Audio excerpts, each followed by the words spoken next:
let's play a game. You guess who used to work at the Gap? Kanye West. Guess who used to sell hot dogs at the mall? Eva Mendes. I heard President Andrew Johnson was a tailor, George Washington was a surveyor, Herbert Hoover was an engineer, Theodore Roosevelt was a rancher, and President Jimmy Carter was a peanut farmer. Hugh Jackman, who plays Wolverine, was a clown. But look who's laughing now. You know what I noticed about successful people?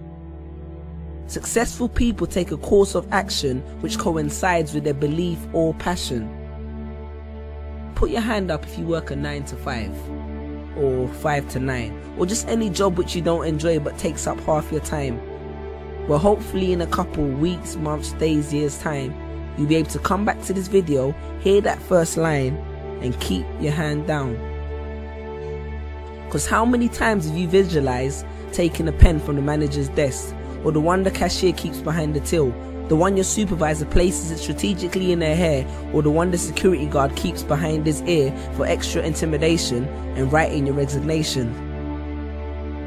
Because there's nothing wrong with making an honest living, but be honest, are you honestly living? With this menial job which allows you just to stay afloat, yes, a job, a job, which leaves you just over broke every single month, living your life just for the weekend, living life just on the weekend, because the other 5 days belong to your manager. You see, there's a big difference between a job and a career. Because in a career, no matter how many hours you work, you do it because it's satisfactory. But in a job, you do it for a salary. You're stuck in the rat race. And you know, being stuck in the rat race is one of the biggest of traps, because as a matter of fact, even if you win the rat race, you're still just a rat. See, I understand the need to have a job temporarily, but pursue a career eventually.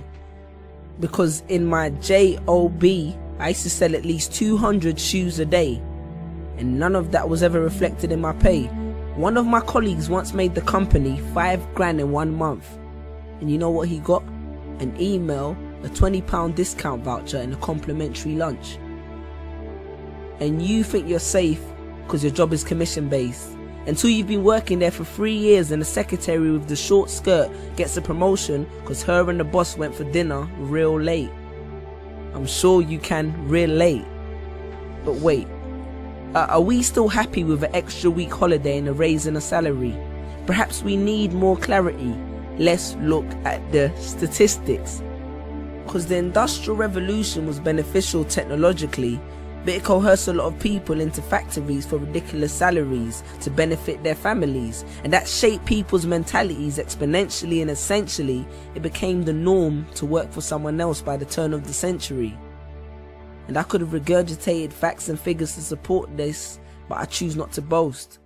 Plus that would give them nothing to write about in the Huffington Post. Now in 3 years I've had 6 jobs, and that made me think that long term I could never be happy working one of these jobs. And I used to have a rich uncle called Steve, and they say that apple don't fall far from the tree, so maybe subconsciously I was trying to get one of Steve's jobs. I understand more than anyone that a job allows you to pay the bills, make ends meet and survive.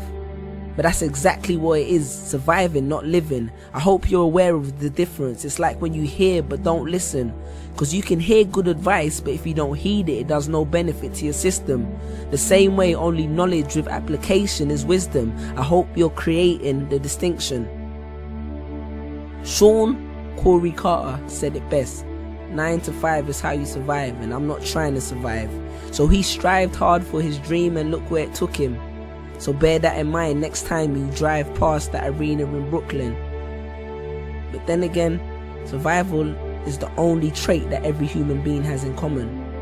And do not take this as a reason to quit your job, go back home and stare at a computer screen, because a government check plus idleness does not equal success. Success will not fall in your lap. In my family we have a saying. It says, if you really want to grow trees, pray for rain but don't neglect to water your seeds. Chase your dreams. Because I wrote this on the back of a pay slip, on the late shift, the grave shift, of slave ship for makeshift wages. Google the term corporate sharecropping and you understand what I'm talking about. If somebody wants to do these jobs, then let them. And from the bottom of my heart, I respect them. Because I once met a garbage man who was the happiest man that I've ever met. But don't become a slave to a paycheck, because a job is a safe net, the condom which the system uses to screw you, and none of us would be here if everyone practiced safe sex. Stand tall.